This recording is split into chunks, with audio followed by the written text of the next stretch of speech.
Hey, what's up, everyone? It's Team Adventurous, and a new death battle dropped. And I'm just saying, the guy that looks like me is gonna kick angry Sonic the Hedgehog's ass. Yes.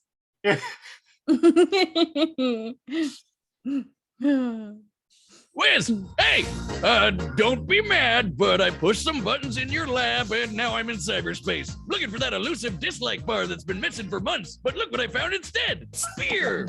Okay, not real beer, it's a bunch of emojis. Listen up, this is crazy. Did you know the Death Battle channel offers memberships for less than $3? I know, it's a steal. Members get exclusive badges, live streams, behind the scenes videos, members only live chat, and over 20 emojis. All you gotta do is click the join button and you're in the club. Guys, I'm not going to join your fucking YouTube channel. This isn't gonna be a thing.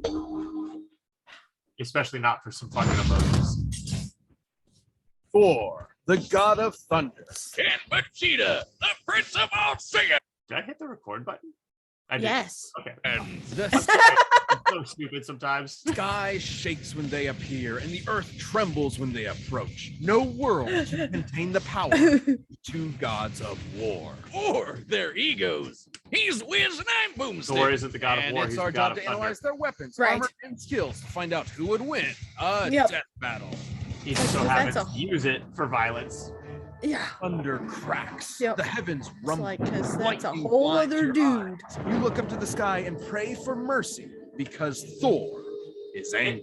The Norse god. Did the Norse have a god specifically for war? Well, I know Freya was a goddess of war. I thought Freya was a goddess of hunting. Also, yeah. And love. Because those two things are Uh-huh. at least in a Northman's mind they are. Right, yeah. Well, you would have if you were a Viking. Nowadays, we don't have time for myths and legends. Oh, don't we? For in the modern mythology of Marvel Comics, the Norse god of thunder was reborn. And I'd wager this Thor is a hell of an upgrade. The son of the All-Father Odin, Thor lived the life of a warrior prince, owner of battling the all Odin manner Force. of magical foe for thousands of years. That is, until he got a little too big for his britches. So to teach him a lesson about humility and compassion and whatever, Odin exiled him to the worst place in the universe, New York. Thor's guardian body is immensely durable, immune to disease, and capable of healing far faster than any mortal man. He's also the literal god of strength. We're talking lifted a planet-sized serpent strong, knocking out the Phoenix Force strong, arm wrestling with Hercules and almost throwing the Earth out of orbit strong. Notably, he was once blasted with a graviton bomb, which subjected him to the gravity of a neutron star. we gotta switch Mhm. down here so that people can People read the thingies Read there. the stuff. With Graviton, which also things. increased his weight to infinite, he was still able to stand up and fight. Ah. That's over 200 billion times greater than Earth's gravity. And he's got the stamina to match. Nice. Able to fight for Giggity. 40 days and 40 nights without stopping. And what better weapon for the god of storms to wield than a sentient cosmic storm? Eons ago, the almighty god Tempest rampaged through the universe. It arrived in Asgard, and after a pitched battle, Odin managed to trap it within a block of the magical ore Uru that he would forge into his son's hammer, Mjolnir. Oh, what more can be said about this beautiful thing? Forged in the heart of a dying star that went supernova and killed the dinosaurs, Mjolnir is maybe my favorite thing ever. He can channel bolts of lightning, manipulate the weather, open portals to other dimensions, and absorb and redirect energy attacks. Or just suck it out of your body against your will, like with this radiation dude. The presence. Not gonna be Suck present it out for of much longer, bodies, you bud. say. He's even used No, Mjolnir yeah. to absorb the power of the God Bomb, which would killed every deity in existence across time and space. That's just the tip of the iceberg. Mjolnir can You transmute the the tip of my elements, turn iceberg. Thor invisible, intangible, let him travel through time, and even bring Well, is people that what back we're to calling life. it now? If Thor wants to fly, all he has to do is take it for a spin. Literally, he throws that motherfucker as hard as he can and holds on for dear life. And when he does, it flies fast enough to cross the entire galaxy in seconds. Only one problem. It's a little teeny. Unlike Thor's big-ass axe, Yarnbjorn, it's sharp enough to cut through celestial armor, and it's unbreakable, and an axe. Okay, look, it doesn't have a galaxy storm inside it, but it's still pretty cool. Oh shit, look, Wiz, I'm worthy. I mean, No, you're not. and the There's no fact it's enchantment on the axe. unbreakable. Sorry, what? I said, and the fact it's unbreakable. Right. That by itself, any unbreakable object is, there's no enchantment on it. It's unfucking breakable. Right. Yeah. What the hell am I gonna do with this? But should he face an enemy beyond the likes of even his world-shattering strength, Thor can harness his inherent godly power into one single ultimate attack, the God Blast. God is right. Even Galactus, the devourer of worlds, shit his pants and bounced at the sight of such an awesome attack. Jesus, even the Avengers seem pretty small potatoes compared to this guy. Why'd he even bother with them? Because not every problem can be solved by hitting it really hard. Bullshit. That was the point of Odin's quest, to force his headstrong son to confront a world more complex and nuanced than his millennia of battle had prepared him for. Thor had to be more than a warrior. He had to be a hero. He's battled Thanos, the Silver Surfer, and even the Sentry. The Sentry is strong enough to contend with the world breaker Hulk, a being strong enough to destroy the Marvel universe over 100 times over. And fast enough to demolish Ares, the Greek god of war, who can fight within the span of plank time. That's like the tiniest amount of time that we can imagine. There are as many planks in a second as there are grains of sand on Earth. Oh, wait, did I say Earth? I meant 10 million billion Earths. Thor has tanked disintegration beams trying to tear apart his atoms one by one, survived Mephisto trying to consume his soul, and even withstood a temporal rift that aged normal people to dust. Oh, he's a hard bastard to kill, and even nastier when he loses his temper. By entering a state known as Warrior's Madness, Thor commits an unpardonable sin in Asgardian society and willingly sacrifices his sanity for a tenfold increase in power. Yeah, despite being a Goddamn. really sweet masterpiece theater and dresses like he's in What's Opera, Doc, Thor has struggled with being worthy of his father's legacy and throne. But no matter what unbelievable saying he shit goes Marvel to throws Zack. at him, Thor Yes. always rises Yeah. to the occasion. Take the time. This big machine called the World Yeah. Engine was controlling Yggdrasil, the world tree that connects 10 universe-sized realms. The World Engine's purpose was to mechanically trick Yggdrasil into disrupting the natural flow of Ragnarok, the end of the world. So Thor just pushed it and literally reversed the flow of fate. That's right. He outmuscled a giant multiversal tree and prevented Armageddon. Not a bad Saturday. And he'd go a step further and defeat the mysterious elder gods that manipulated the cycle of Ragnarok in the first place, ending it forever. So perhaps Look at now, me, when you I'm look at Thor, the I'm thundering your sky, arm wrestle you won't fear existence. the god. Because you'll know it's just Thor, the god of thunder, kicking ass and saving the day. Planet Vegeta, home to the bloodthirsty warrior race known as the Saiyans, and named for their mighty leader, King Vegeta. Noting the Saiyans' proficiency Planet in Virginia. genocide, the alien emperor King Cold and Planet Vegetable, actually. Yeah. And that's per the literal dude who created the fucking Yep. what the manga. Fine. his son Yeah. Frieza contracted Word them to be was their sticking in my head personal for a hit second. squad, conquering worlds in their name. But when Frieza felt these monkeys were getting a bit too uppity for their own good, The he nuked them in monkeys. their whole planet. That- The king was The monkeys. leaving his young son, the Prince Vegeta, alone. Burning with a grudge against Frieza for wounding his ancestral pride, Vegeta Could be awaited worse. the moment he could extract his revenge. As one of Frieza's former top enforcers, Veggie was trained from birth to be one of the Veggie. greatest warriors in the universe. It helps that Planet Vegeta had a gravity 10 times greater than that of Earth's, making his actual technology significantly stronger and more durable than a human's. As in making the whole friggin' earth shake just by throwing hands. And like all Saiyans, Vegeta can harness his ki, or inner life force, as a physical energy to make him even stronger, faster, and tougher than that. Or literally shoot it at your opponent to blow up the Gee. kingdom come. That's right, That's Vegeta okay. can point and click a planet out of existence with his 'Cause soul. pronunciation. And that's hardcore. Sorry, what, Kate? I said chi, but that's okay because pronunciation. Yeah. We don't talk about the West's bastardization of that word. You key to fly at faster than light speeds, slice you to pieces with an energy blade, and even hold you in place with energy ring. So let's be real. Vegeta's favorite attacks can be summed up with big ass laser. He's got the purple big ass laser, two-handed big ass laser, He's got the purple laser, the two-handed laser, rapid fire big ass laser, exploding ball big ass laser, and fucking omnidirectional your ass is grass big ass laser. That's my favorite one. Yeah. Now something. Okay, I just gotta express this really quick. Something that was one of the early things that pissed me off about Dragon Ball Z, and one of the reasons I actually got out of it because it got stale for me.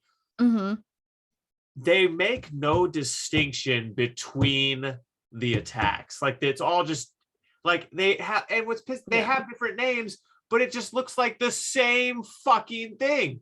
It's just a different color. They're like, this one has a certain type of energy, or this one hits you and then detonate. Or like, they don't explain or tell me what the difference is. They just come up with a new color of energy blast and call it a different name. It's like, I'm supposed to get all hyped because he named his laser something different. Like, come on, man. It's like, this is not any different than the other thing, really, because you just changed the color.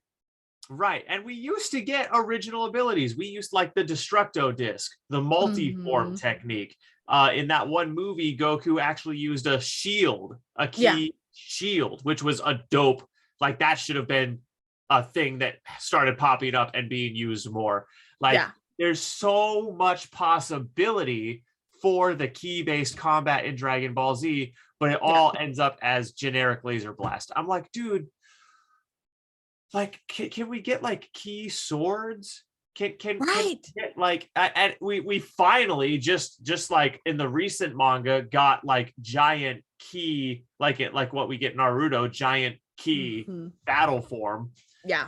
But it's like, can we get more shit where they're making unique, actual, interesting use of their key instead of just laser with a different name? Right. Yeah. And it's like, that's why I stopped watching Dragon Ball Z, and that's why. Well, yeah, because it got boring. Exactly, it got boring and it got generic, and it's like, dude, if I get that, I really do get that it was one of the first anime for a lot of people. Nostalgia's powerful, and look, up until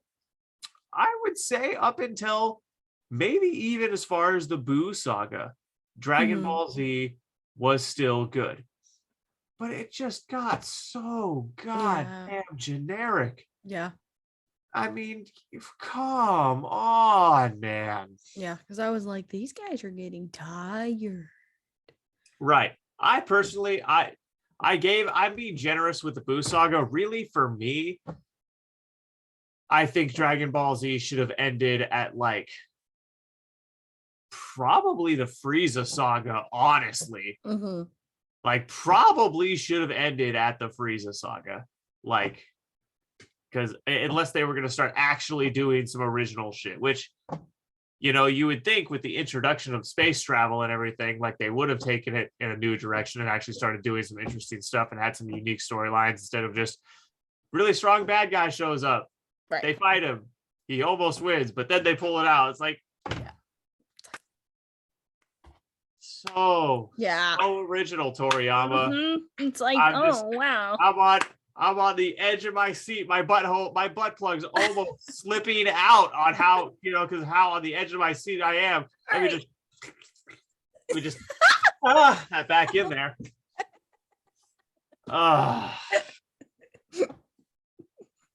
So I gotta say, my favorite is the mouth wide open vomit big ass laser. No, that's more of a Nappa thing. Kind of like this. Impressive key mastery, Boomstick. It hurts when I breathe. However, is the one inherent to his Saiyan biology. Whenever a Saiyan survives a life or death struggle, their power increases exponentially. That's what Frieza was so terrified of, the Saiyan's infinite evolutionary potential. So it's no wonder Vegeta eventually toppled the alien tyrant with the help of another surviving Saiyan, Kakarot. And with Frieza's defeat at the hands of this earthbound Super Saiyan, Vegeta had a new rival and a new goal. Become blonde. No bottle required. Vegeta can harness the rage of his Saiyan heritage and transform into a Super Saiyan 2 and a Super Saiyan 2. But try as he might, Vegeta struggled to keep up with Goku's ever-increasing power. I guess it doesn't help that Veggie is maybe the single cockiest bastard to ever have existed. Yeah, sure, dude. Let Cell become perfect. Nah, we'll be fine. Hope your spine is doing all right. Dumbass. But Vegeta did manage to accomplish something that even Goku couldn't do on his own, becoming a god. Once he and Goku met the god of destruction, Beerus, they had a whole new lineup of martial artists to conquer, with some angelic training to boot. With Spirit Fission, Vegeta can forcibly absorb an opponent's ki with every strike. And he even That's technically learned. He has not mastered it, does not rely on it in battle, similar to Goku. learned Goku's patented instant transmission, allowing him to teleport huge distances. But most importantly, with God Ki, he can go even further beyond. His Saiyan can partially tap into its power, allowing them to boost their base forms. And become a Super Saiyan God, a Super Saiyan God Super Saiyan, and a Super Saiyan God Super Saiyan Evolve. His power got Toriyama, get better at naming things. Yes. completely insane. The dude was strong enough to destroy the Room of Spirit and Time, an entirely separate dimension, just by powering up. When Goku fought Beerus, he Man. nearly destroyed the universe. And that was the very first time he ever went Super Saiyan God. Considering we've measured Dragon Ball's Universe 7 to be up to 13 times bigger than our own, he'd need to be punching with that much more energy to bust it.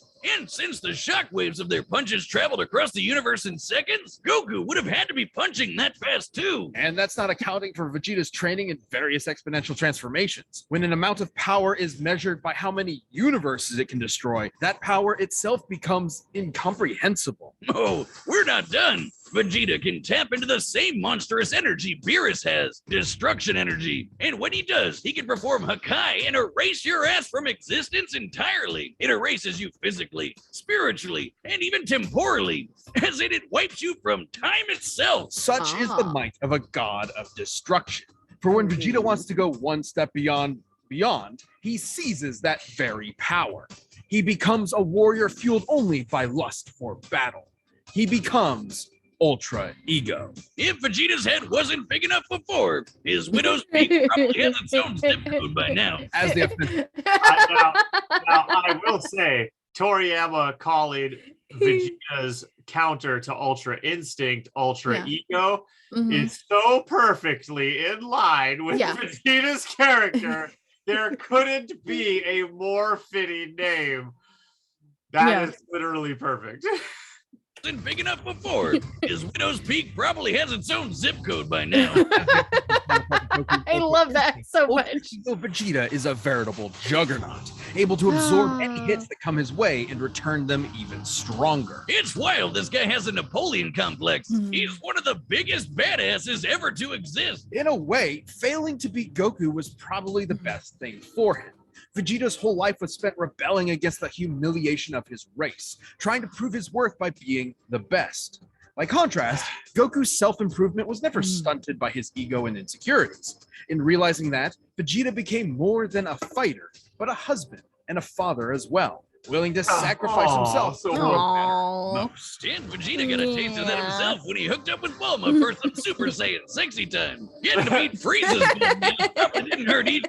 Imagine fucking a girl so hard that your hair turns to her hair color. Oh my god. He may not always win, but he'll never be put down for long. So be sure You to would think practice it would your be the other fouling, way because around, This though. is what Yeah, you would. But that's that feminine energy. It just wraps you in and absorbs you. Prince, you don't want to piss off. This show is Just sponsored by wraps BetterHelp. all around Life you. can be overwhelming. Uh-huh. Not even knowing it. And more. So any of our roles in life can lead to us feeling burnt out, and BetterHelp Online Therapy wants to remind you to prioritize yourself. What are they doing? Be mad. First month. All right, the There we credits go. are set. We've After done these all messages. possibilities. But real talk. BetterHelp and BetterHelp Faithful Counseling, and there's one other one. I think it's the one that I also used, another one that's the same group of counseling services. But yes, they're a good service. Use them. They have financial aid. Yeah. I'm not getting paid for that. I just believe in taking care of your mental health. It's time for a death battle. Because it's as important as your body. Arguably more. Yes.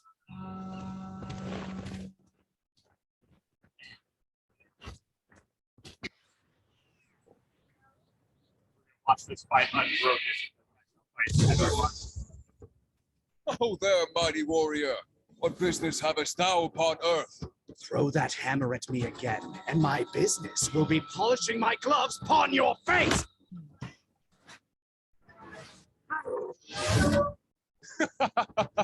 Didst that count?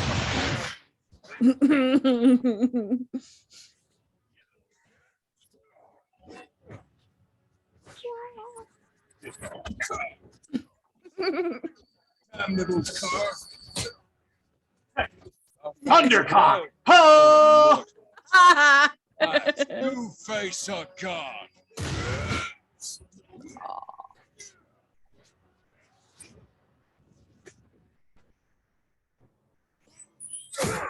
Oh no. I have evolved beyond gods.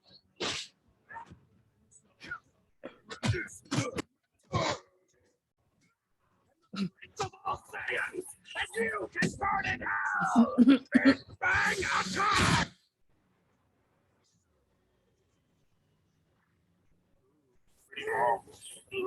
Yeah.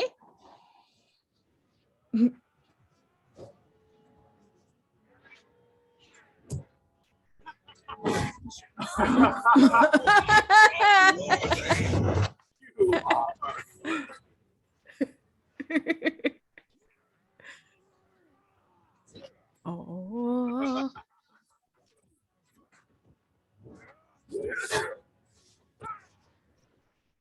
Tell me, does a god such as yourself feel fear? Big right from Vegeta. Oh, into a heavy drop kick. With an energy ball straight to the face. What with the little balls? Oh, and on the flying face. I can't even tell what's going on if I'm being honest. No. It's all just happening so quickly. Oh, no. Think, look at all the pretty colors. I love that in like animes and shit where their enemies skip across the water. Yes. Because I've actually had that happen to me doing like water skis and shit. Oh, where you were skittered like a rock.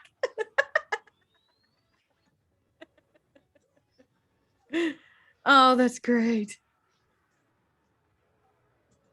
Oh.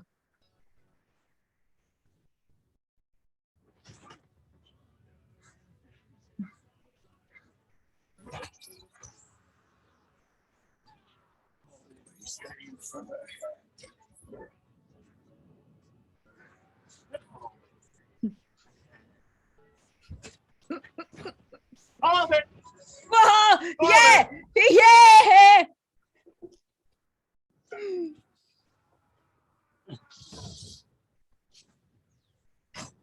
Oh. Oh, I get it. Thor won because he's a natural blonde. Despite Vegeta's the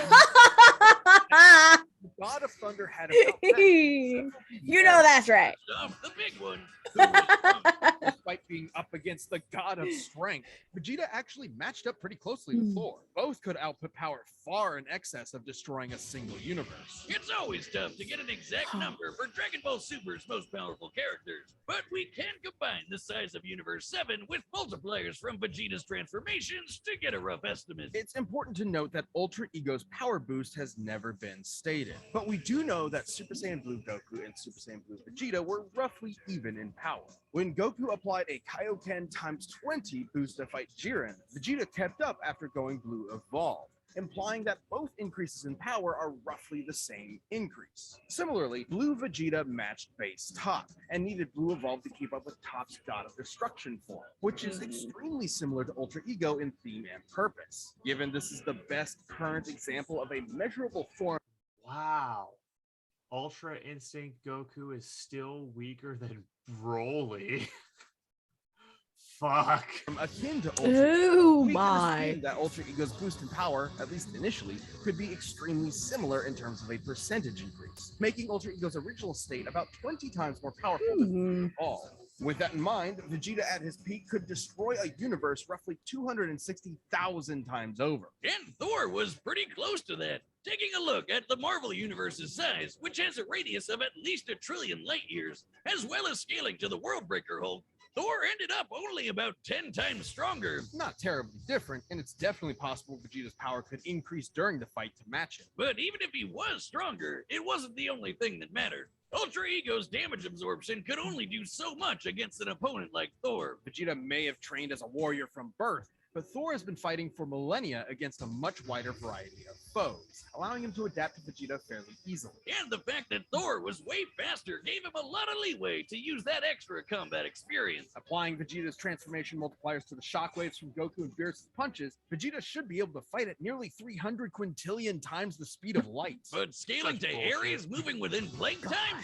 Thor would be over 70 quadrillion times faster. More than fast enough to avoid Vegeta's key attacks, and even more importantly, absorb all of them with Mjolnir. God, see, This alone could shut down all of Vegeta's ranged attacks. Sure, and Veggie this could is absorb why it back with spirit vision, storytelling needs but to be he'd have to grounded hit in Thor physics. first. And with Yes. that much of a speed difference, that's easier said than done. And since Yep. Thor can just will the energy out of somebody, he could just take it right back. And then some.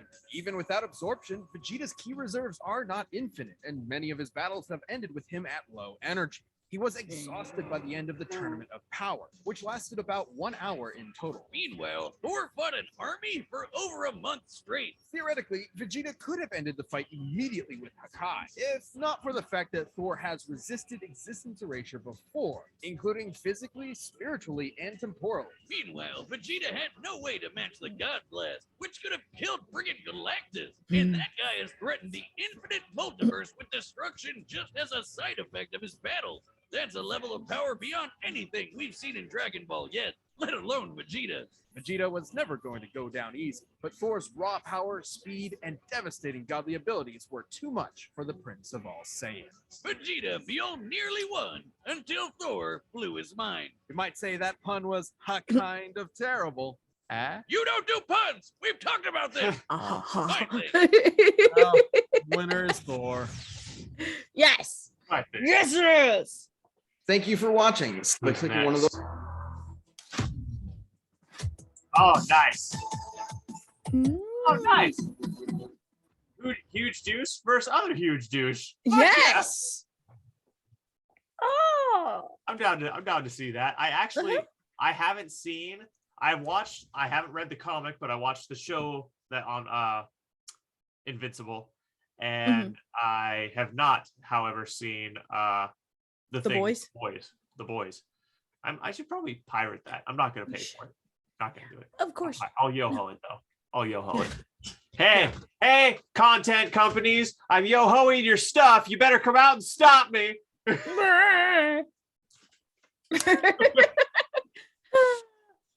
have Hey to. everyone. What was that? So we'll have to review it. Oh yeah, for sure. I was gonna make a video talking about Invincible when it came out. I never got around to it, and now the ship has sailed. I'll probably do one when the second season is dropping. All right, everyone. This has been Team Adventurous. Yeah. Hey, if you didn't know, we're over on Twitch. We do workout stuff over there, and just general shenanigans. And there will be more general shenanigans very soon in the future when me and Kate finally come together, but not like in a gay way. You mean not like over vacation?